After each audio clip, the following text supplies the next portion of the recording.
here today. Perfect. Today I'm going to be presenting my project titled Neuroendocrine Lineage microRNAs as Determinants of Tissue Identity and Immune Contexture. So in my title, you can see almost three components of my project. So the neuroendocrine lineage, which we will be exploring through neuroendocrine neoplasms. There's microRNAs as well as the immune contexture. And in my background and introduction, I'll go through these three components briefly and how they interact and play in my project. So let's start with neuroendocrine lineage, and it's impossible to talk about it without introducing you to neuroendocrine cells. So these are specialized epithelial cells with neural-like signaling and hormone secretion. So it can be excited and stimulated through neural signals or chemical signals, and they will respond by releasing hormones and peptides. As you can see on the top right here is an example of a neuroendocrine cell, and on top right is a secretory granule, and these are dense cord granules that are packed with hormones that are ready to be released. They are marked by these markers called chromogenin A, CGA. And their membranes are marked by synaptophysin, so SYN here, and that just marks their secretory machinery. On the bottom here, you can see the nucleus. It's in red here. And one of the histological features of neuroendocrine cells is these salt and pepper-like chromatin structures, as well as being marked by INSM1, which is a nuclear transcription factor. These cells are widely distributed throughout the body. You can find them in multiple organs such as the lung, pancreas, gastrointestinal, thyroid, etc. And collectively, they all share this neuroendocrine phenotype, which is these markers, certain molecular functions, secretory functions, and that is so-called the neuroendocrine phenotype or neuroendocrine lineage that they all share. Neuroendocrine neoplasms, or so-called NENs, are a type of. Hit the okay there, sir. No. Mm, Is it over there? it is not on my. Oh, I cannot access that. Okay, let's do that. Yeah, maybe you have it? No, I don't see it on my screen. I don't see it on mine either. All good? Yeah, it's moving. Okay, so neuroendocrine neoplasms are a group of tumors that arise across multiple organs. And they are characterized by this neuroendocrine lineage or phenotype that I was talking about. And they mostly develop through a mutation of developing neuroendocrine cells across different organs. And interestingly, it can also develop through transdifferentiation from non-NEN cells. So as I was saying, the neuroendocrine lineage can actually be gained or lost through this process. So commonly it's done through, for example, aggressive therapy. So a classic example is prostate adenocarcinoma. When it goes through heavy androgen deprivation therapy, it can transdifferentiate into a neuroendocrine prostate cancer. And in that case, it becomes way more aggressive and the survival also greatly decreases. So on the right, you can see the common sites of neuroendocrine neoplasms, NENs, the main sites being the gastrointestinal region, the pancreas, and the lungs. And these are mainly primary sites, but once metastasized, they can spread throughout even more regions, such as the bone, the brain, etc. NENs are considered a relatively rare tumor, but the incidence and prevalence of NENs is on the rise. You can see this is the past 20 years, the prevalence is on the rise. And I remember when I first told my family and friends I'll be studying NENs, they were all very confused as to what that even is. But once they Google and find out that Steve Jobs actually had it, they also become an expert and they know he had a pancreatic NEN and his treatment and everything. So hopefully with this photo, we can all become an expert. So unfortunately, he did pass away from a pancreatic neuroendocrine tumor. And although diagnostic tools are improving and the rate of diagnosing NENs is increasing, it is still extremely difficult to diagnose NENs. So on average, some statistics for you. So on average, a person from the initial first day of symptoms to an accurate diagnosis of NEN on average is around 4 years. And on average, 80% of them have to go see a clinician around 11 times before they get diagnosed. And 70% of them actually get misdiagnosed at least once during that time period. So not great. And one of the reasons for that is that the symptoms of NENs can be very non-specific and they could be masked by other more popular illnesses. So these are some of the symptoms. So pain, weight loss, fatigue, flushing, diarrhea, endocrine syndrome, site-specific symptoms. So as you can imagine, if you're presented with this, you wouldn't automatically think of, oh, you have an N. So usually they're diagnosed with some more common illnesses or diseases, which is unfortunate but understandable. And right now, the golden standard of diagnosing NENs lies on confirming NENs through a biopsy.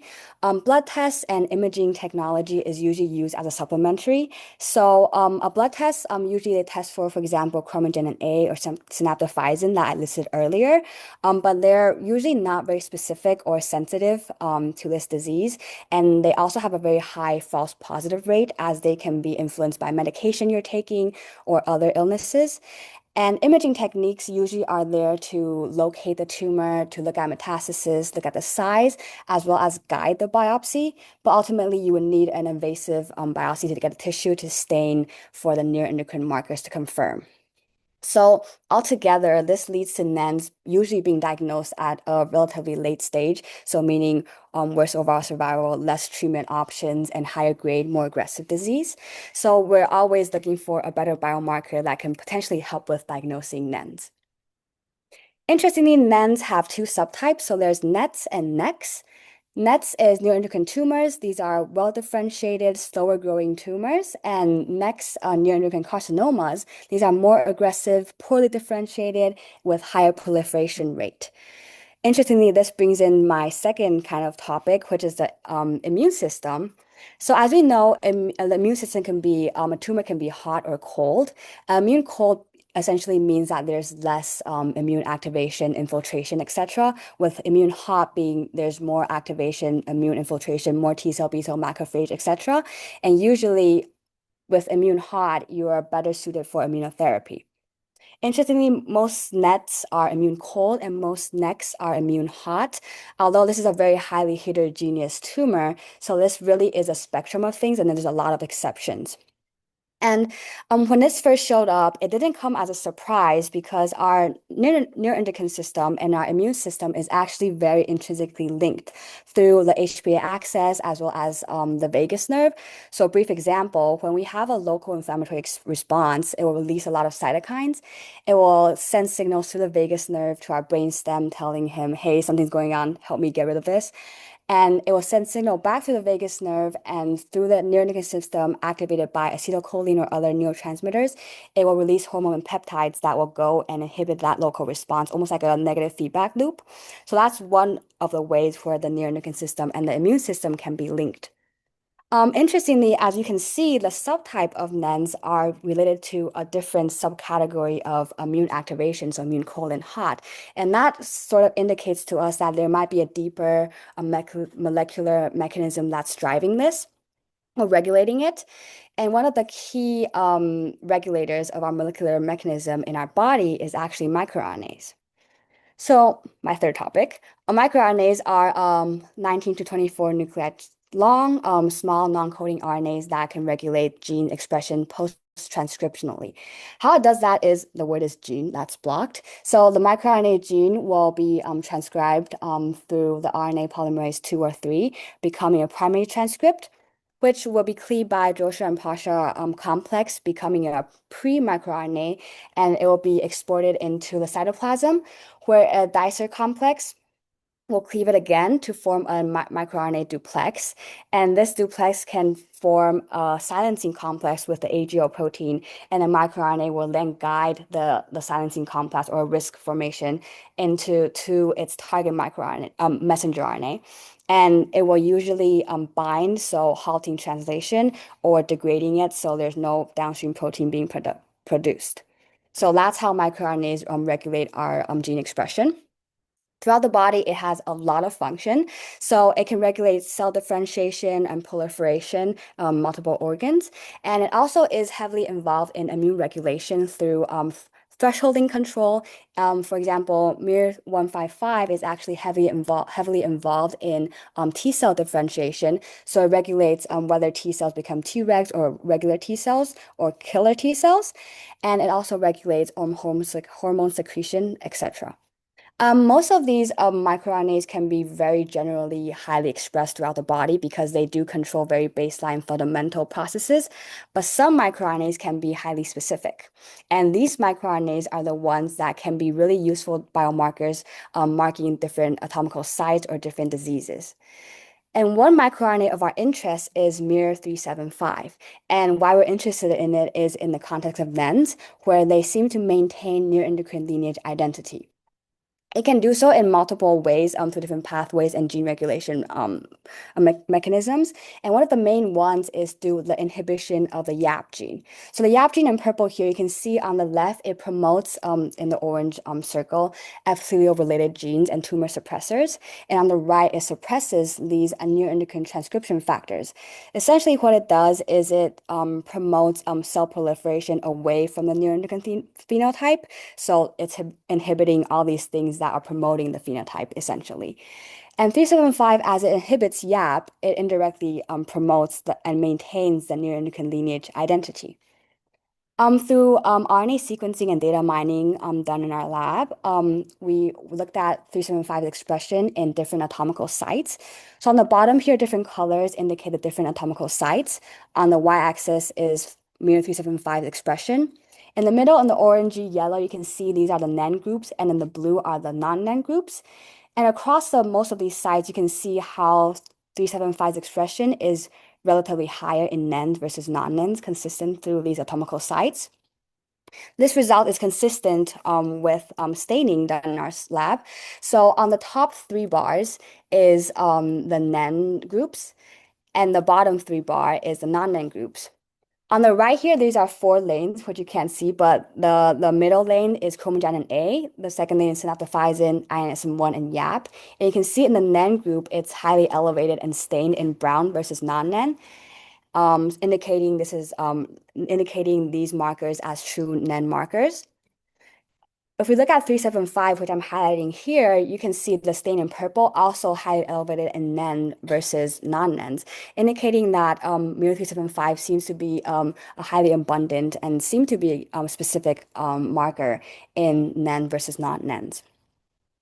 If we relate it back to our immune component, MIR375 also seems to have a link with immune functioning, and it can do so in multiple ways. So it can regulate inflammatory signal through, for example, nuclear factor kappa B, and usually it does so by, so nuclear factor kappa B is almost like a master switch for inflammatory signals, and usually 375 will inhibit the signal, so promoting the tumor to evade immune detection. It can also interact with the JAK-STAT signaling, which similarly usually controls PD-L1 or cytokine production. And 375 usually also inhibits the signaling, so recruiting more T cell regulators and reducing the amount of T cell killer T cells into the system. It can also participate in epithelial immune cell communication. So cells can transport MIR375 through exosomes into another cell. And when 375 enters another cell, immune cell especially, it usually promotes macrophages into an M2 phenotype. In that case, it's more of an anti-inflammatory response compared to an M1 phenotype, which is pro-inflammatory. And lastly, it regulates cytokine production, and this is done mainly through regulating the receptors of cytokines or directly inhibiting their genes. Unfortunately, most of these studies of 375 and the immune functioning are done in non-NEN contexts, so usually done in myeloproliferative neoplasm, gastric colorectal cancers, and not much done in the NEN context. But based on these observations, we hope to see that 375 may also contribute to shaping the tumor microenvironment in NEN specifically. So I did some differential expression of immune genes in lung carcinoid samples. It's the title, but you can't see it. Lung carcinoid samples are a subtype of NEN. And on the in the middle is a heat map, purple indicating the highest expression, and the dark gray is lowly expressed. And these I filtered for around 1,500 immune-related genes, and these were the top 20 after feature selection, the top 20 hits. And in the middle is a heat map of how these genes are expressed highly or lowly. The bottom here you can see in the blue bar is our lung carcinoid control, and on the pink bar is our same lung carcinoid control, but with our 375 being depleted. You can see how this is hierarchical clustering. You can see how these two groups cluster distinctively, meaning whatever is different between the group is likely driving the differences in these immune gene expression. So the difference being here being T75's presence or not. And the immune genes that I highlighted here are the ones I mentioned earlier, where there's a lot of cytokine, chemokine regulatory receptors and genes, as well as the STAT2, which is mentioned in the JAK-STAT signaling. So this seems to fit in the narrative that even within the NENs, T75 seems to be regulating the immune response in some way.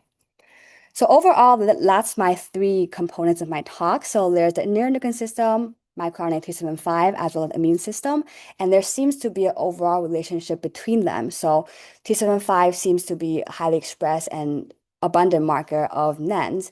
And the neuroendocrine system and the immune system seems to be intrinsically linked through different processes in our body. And 375 also seems to regulate the immune system. And so we kind of want to look at this picture as a whole, but there are several limitations that remain within each component. So if we look at 375 and the neuroendocrine system to start, the specificity of mere 375 is not confirmed. So I showed you earlier how 375's expression is very high in NEN versus non-NENs. However, in certain cases, so this is a non-NEN case of appendix adenocarcinoma, and you can see how mere 375 seems to also be highly elevated in this case. So our first objective is to clarify if that is just a one case thing or if 375 is truly a lineage marker or is just a broader regulator of other processes. If we look at the neuroendocrine system and the immune system, the immune profiling within NENs remains pretty incomplete. So based on literature that I've seen so far, they're usually lacking in one of these two respects.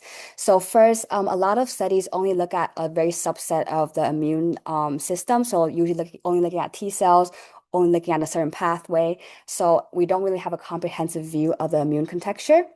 Second of all, most of these studies only focus on one or two anatomical sites, but with NEN being such a heterogeneous tumor, it's almost impossible to understand it fully if we only have one or two sites that we understand.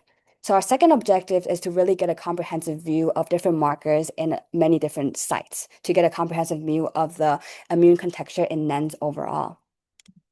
And lastly, if we look at these string components together, so far, to my knowledge, there's no integrated analysis. So I haven't seen any studies looking within a NEN and looking at their microRNA and immune cell interaction. So our last objective is to see if MUR375 can link this lineage and immune organization within NENs. So I hypothesized that MUR375 will define neuroendocrine lineage identity and influence spatial immune organization in NENs. And I'll be doing that through two aims. So my aim one, I'll define lineage specificity and spatial distribution of MUR375 in NENs and non-NENs in TMA format. And aim two, I'll evaluate spatial correlation of MUR375 and immune cell localization in NENs and non-NENs using TMAs as well. So our first aim, this is briefly the methods. So the cohort will be using around 800 to 900 formalin-fixed paraffin-embedded samples using tissue microarray. We'll be collecting samples from 19 different sites to get a comprehensive view. And these samples will include non-NENs, known NENs, as well as normal samples. Our cohort will mainly contain non-NENs as that's where our question mark really stands in. Method-wise, we'll be using immunohistochemistry, IHC, to stain for the known neuroendocrine markers, ISM1, CGA, synaptophysin. And we'll be using ISH, in situ hybridization, to stain for our microRNA 275. Analysis will be using Halo for digital pathology, so it will image and scan the slides. And there's some built-in functions with staining quantification and density clustering analysis that we'll be applying. So briefly on the methods, this is the immunohistochemistry IHC process. It's fairly simple. So to start, we'll prepare our tissue after it's sectioned to deparaffinize it. Then we'll retrieve the antigen through a heated water bath through exposed epitope. Then we'll go through permeabilization when needed, also blocking non-specific binding. We'll have our primary antibody, which is the target that we're about to stain, stained overnight. Then our secondary antibody and the detection system will be attached to that primary antibody, which can be visualized with the chromogen under a microscope. And as an example, this is chromogen A being stained in brown with IHC. ISH is a very similar process for microRNAs. The main difference is how we're retrieving a target. So we're trying to expose the microRNAs through protease K. And instead of an antibody, we're using a probe hybridization. So it's a probe complementary to our target microRNA. And we can also detect it through a chromogen that precipitates, and we can look at it through a microscope. And this is the stain as you saw before, Mu375 being stained in this purple bluish color. So the longest part of this study will actually be in the preparation, so where we are pulling all 900 blocks and their corresponding slides from the archives. So that's what we have been doing. And so why we pull the slides as well is every tissue block will have a corresponding H&E slide that has their structure presented, and the pathologists that are helping us will circle these tumor regions of our interest. And we're taking 3 cores per block, so we have to kind of transfer that circle onto our blocks so we can accurately core them with the TMA. And the second component is the TMA design. So this is a brief example of what a TMA block looks like. These are 4 different blocks. And you can see there's some empty spaces like that have no cores. And that's actually intentional because that's how you recognize which block is which one. So the second component is the TMA design. So after calculation, we have around 14 different slides for each round of staining. And this is briefly the design, what it will look like. So the gray squares are where there will be no cores. And that's how you kind of recognize which block is which. And you can then correspond it back to the sample. So briefly, as an example, the top 2, you can see the gray corresponds to the first one, the 2 block corresponds to this one. And these different color codes are the different atomical sites that we'll be using. And since we're taking 3 cores of each sample, we'll be equally distributing it throughout the 14 slides to eliminate any staining differences. So after this is constructed, we'll have the TMA constructed, then we'll stain and analyze it as our next steps. What we expect to see is that 375 will be absent or limited to focal or low-level patterns in non-NEN tissues.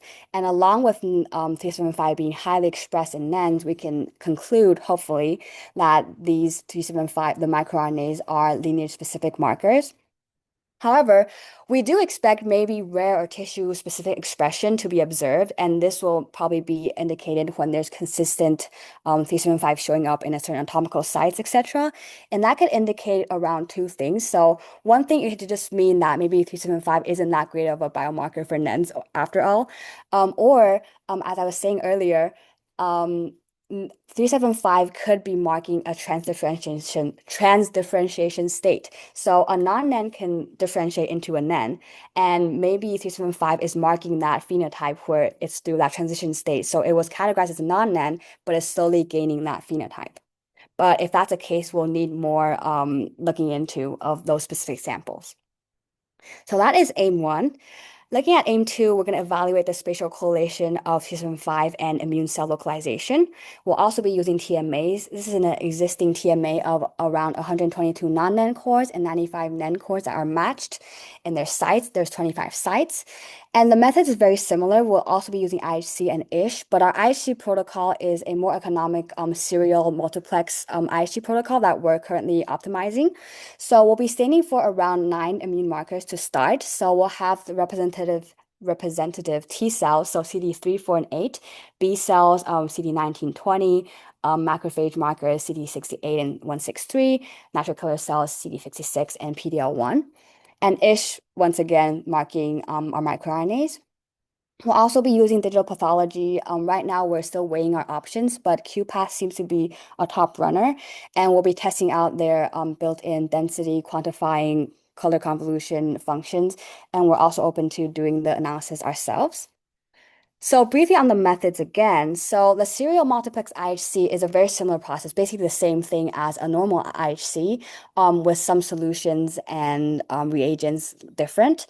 And the main difference is that we'll have a stripping and restaining step. So after one round of staining and we image it through a microscope, we can decolor slip it, and then we can destain the colors, and we can go through the whole staining process again on the same slides up to around 20 times. So the concept is on the same exact slide, we'll have all the immune markers stained on one slide, so nine times. And every time after we image it, we can align them digitally to look at their spread. And on an adjacent slide, we'll have T7 5 stained, and then once it's scanned, we can then stack these two images together to get to see if they cluster together or not, or looking at their spatial correlation. And you might wonder why not just stain the immune markers on 9 different slides? You can keep them after all. The issue is with the structural changes when you do serial sectioning. So this is two slides, one block, the first two slides. And you can see, you can basically tell that they are from the same tissue block. And if we were to spatially compare them with the marker on top, you can probably accurately look at them. But this is around 6 slides apart, so around each slide is around 4 to 5 millimeters thick. So this is around like 30 to 40 millimeters away from each other. And if we were to spatially correlate or look at the markers on these two slides, it's almost impossible because their structural change so much. So if we only need 2 slides to compare, we just need the first two, and we can accurately compare their spatial correlation. Here are some preliminary results. So the first step is to optimize all the antibodies we'll be using because we're getting them from different companies, and most of them, some of them, we need some changes in dilutions because we're using a serial approach instead of a normal IHC.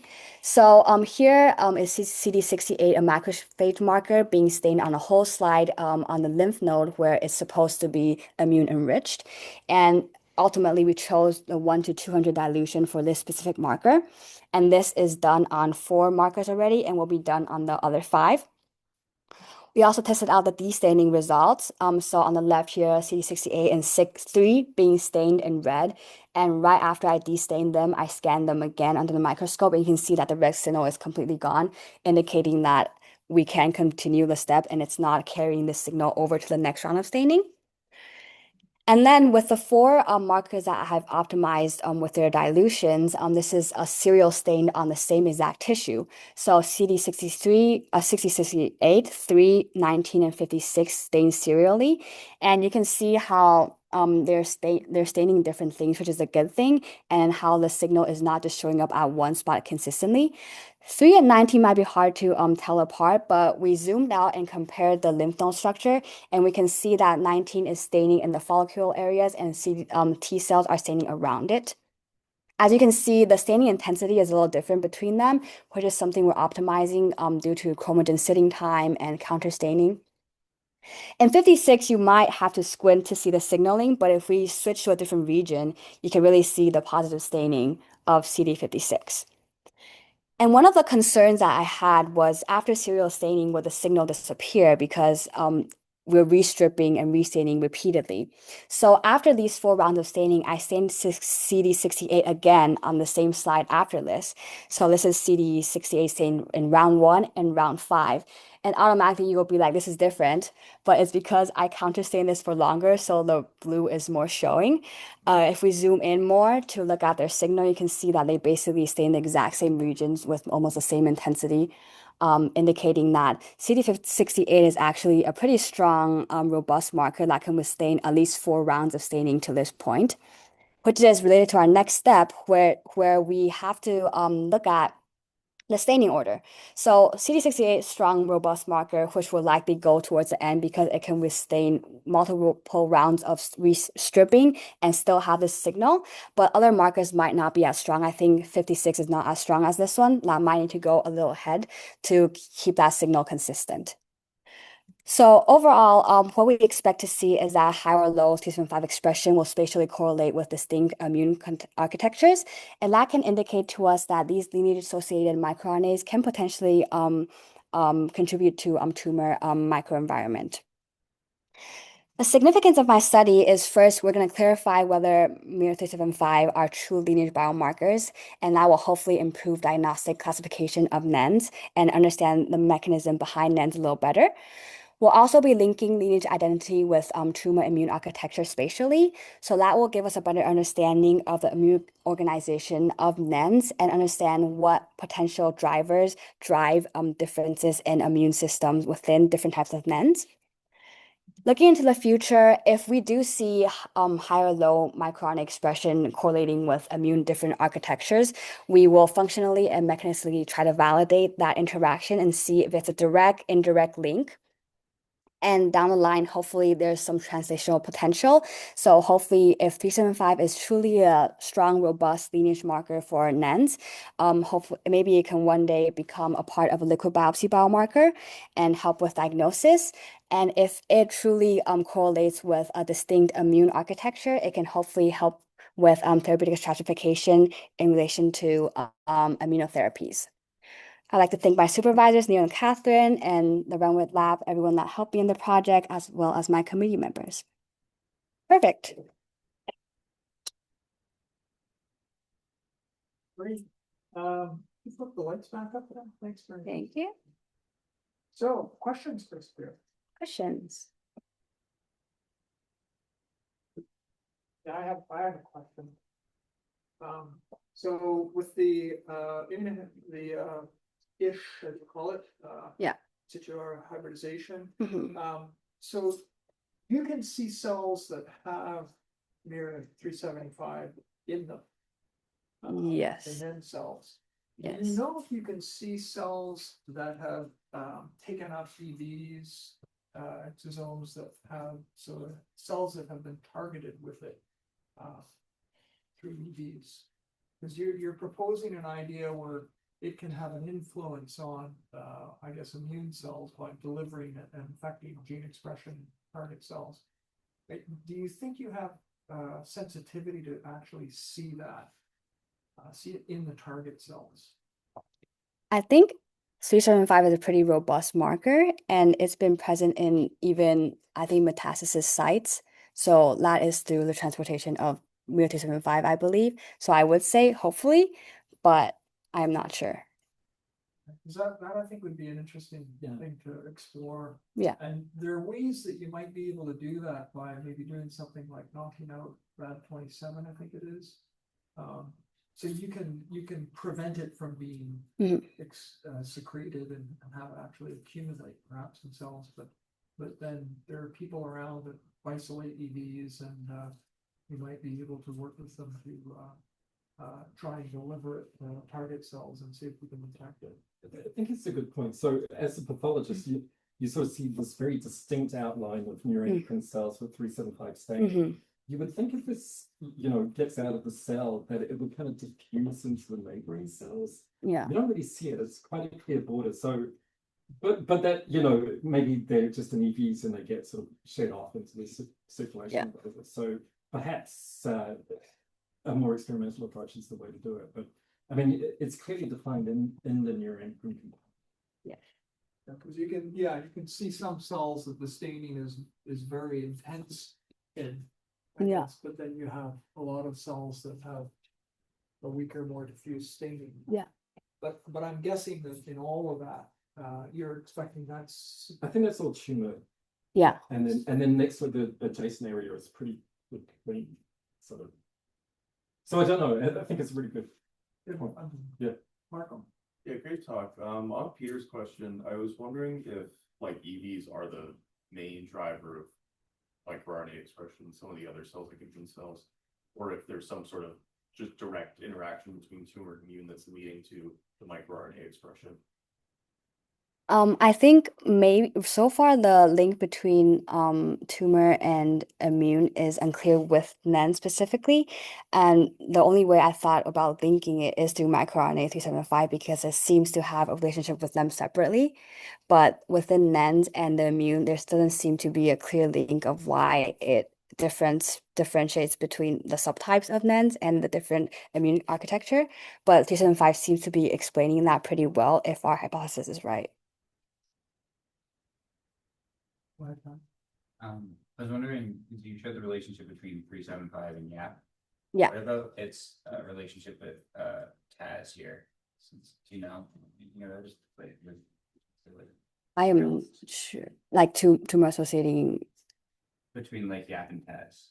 Because they're kind of part of the same, they're part of like the hippo pathway together. Yeah, I know microRNAs can inhibit many different genes, but I'm not sure if TAS is one of them. Maybe.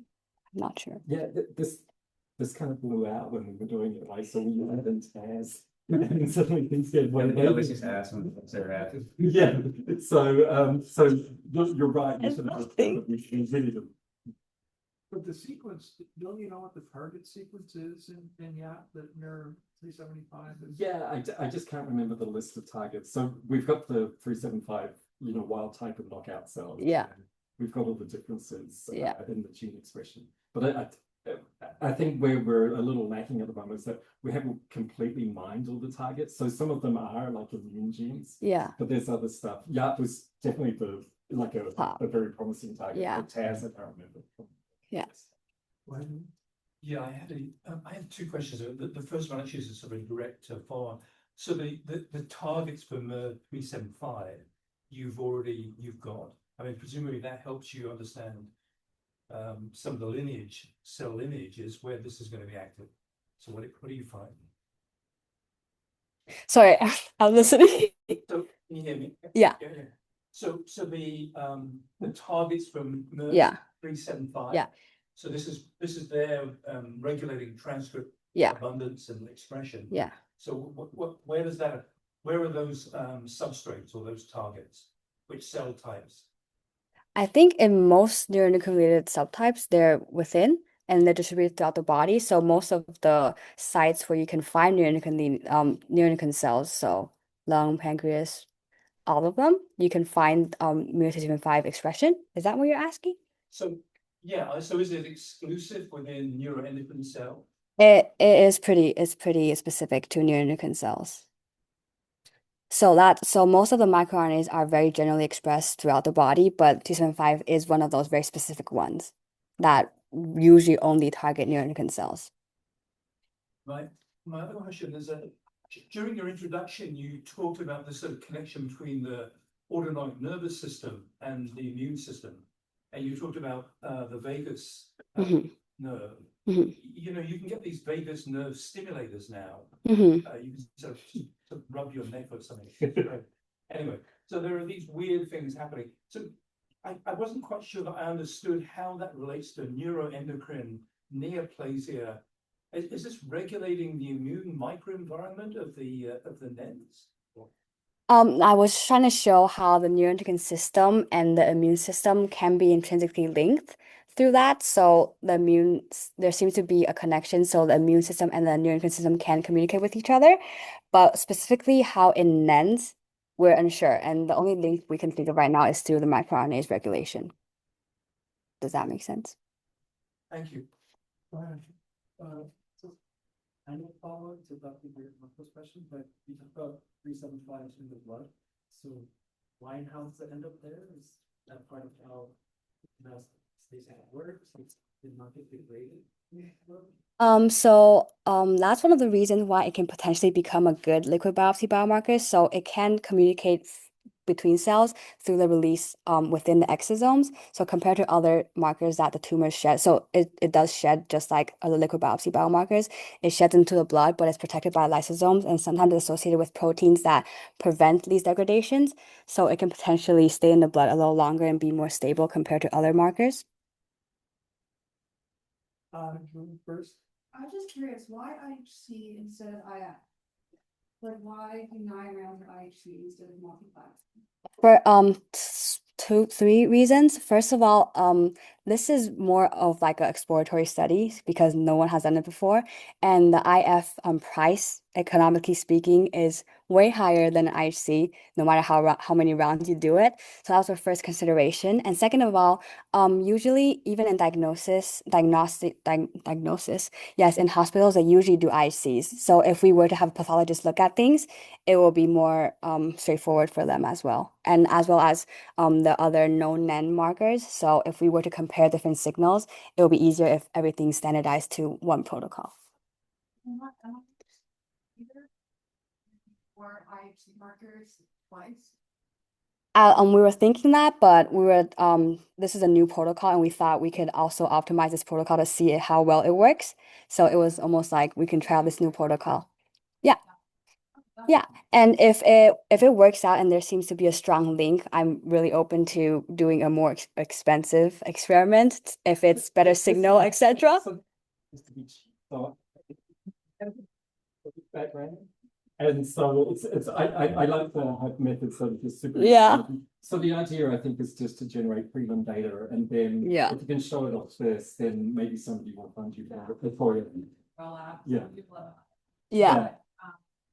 This is really cool. Like it's very similar. Like the project's like very, very similar to mine. So Yeah. I can speak here. Yeah. Because of it. But yeah, no, once you have an IHC marker, like IF with us, it's just like very quick. Yeah. This is, I think this is more for grants, really. So it's like, can you quickly get data, and then maybe somebody can you for something more expensive. Okay, that's very Or even in the Christian's lab, you usually start with IHC and then transition to Yeah, IF. that's the thing. This is Yeah. this is the first off our like pipeline workflow thing. So I was just curious. Sydney? Yeah, great talk. I have a question about the sort of liquid biopsy translation. Have people looked at Neuroendocrine levels in the blood, or how they stay, and what it would look like if you did like liquid biopsy? I haven't dug too deep into that because that is very far away from here. But what I've been seeing is it's generally more stable than, for example, chromogenin A, which are like, or somatophysin, which are membrane markers because they're not protected. So far, based on how they're protected by the exosome, I would expect them to be staying longer in the blood, but I don't think has anything to be done yet by like testing out how long it stays in the blood. I'm gonna just interrupt. So this is the MONAS project. Yeah. So we found that 375 is really, really high in people with small cell lung cancer. So Yeah. a very aggressive lung neuroendocrine tumor. The thing about that cancer is that even if you do immunohistochemistry on it, it's called, like, the nuclei look like spilled ink on the slide. So this is a cell that's very friable and breaks open very easily. So, and actually it turns out that it's a pretty decent sort of earlier diagnostic for at least lung neuroendocrine tumors. The other types of neuroendocrine that we see, they're pretty well differentiated, and they don't break down so easily. So, I mean, the prelim data so far looks like there's like a mild elevation in the gastrointestinal neuroendocrine tumors versus controls. It's not as helpful as other places. So that's kind of where we are with liquid biopsy for 375. I think we have to expand it. There have to be other markers. Oh, I was just gonna ask, like, if you know that it's elevated in NEMS and you know that it's in the blood, like, why not just go for it and look in the blood? But I guess. Yeah, I mean, again, it sort of came down to finances, and then roof leaks, and it just lost room. So the microRNA sequencing became impossible. So we revamped the system so it's fluorescent now. Oh yeah. We fixed the roof, and but we have a new small RNA sequencing method or microRNA sequencing method. It's the problem with it is that this new method picks up a ribosomal RNA, and so we have to deplete it first before we can get back to regular protocol. Another sort of comment question about the liquid biopsies. There was a study not so long ago that showed that tumor-educated platelets were a very good source. So you're talking about exosomes, and of course that happens. But I wonder whether you thought about looking within platelets, which you can obviously get a lot of from blood, to see whether you find microRNAs circulating. Yeah, that would be a great idea. Just never have gone to a liquid biopsy step yet. But yeah. Perfect. I think We're talking about microRNAs produced in megakaryocytes then? No. These are They they take them from tumors. Yeah. And not only were they able to detect them, but they were able to make the diagnosis of the occult tumors, where they came from. Wow. It's a good point, because currently we get rid of all the platelets. Yeah. So Well, yeah, maybe we should. I can send you the reference. Yeah, it would be great. It's actually kind of, but I don't know whether people were able to replicate this, but it's Yeah. very, very convincing. And Yeah. So just to pursue this idea of the microRNAs, by whatever means they're getting to immune cells, EVs or whatever, influencing gene expression in the immune cells, have people looked at, by means like single cell RNA sequencing, looking at NENs versus non-NENs, and looked at differences in gene expression in immune cells associated with those tumors that would correlate with some of what are presumed targets of microRNA 275. Any evidence to support your hypothesis there? No, because there's not really much data on NENs out there. TCGA only has one, and it's a very rare one. The only thing I have is this is like the closest we got. Because this is just, data from our own lab, which is a NEN sample versus 275 depleted, but it's not comparing NEN versus non-NEN. But it will be interesting to see. We do have Can see the title on the Yeah. differential expression of immune genes. in lung carcinoid samples. Yeah. So these are presumably then what I'm talking about. Yeah. So I think the changes may actually be within the neuroendocrine cell itself, and then whatever these molecules are may have some impact on the. Okay, so this is bulk RNA. Yeah. But I think that there are experimental ways of doing this too. Yeah, Trying to- for sure. Any other questions? If not, join me in thanking.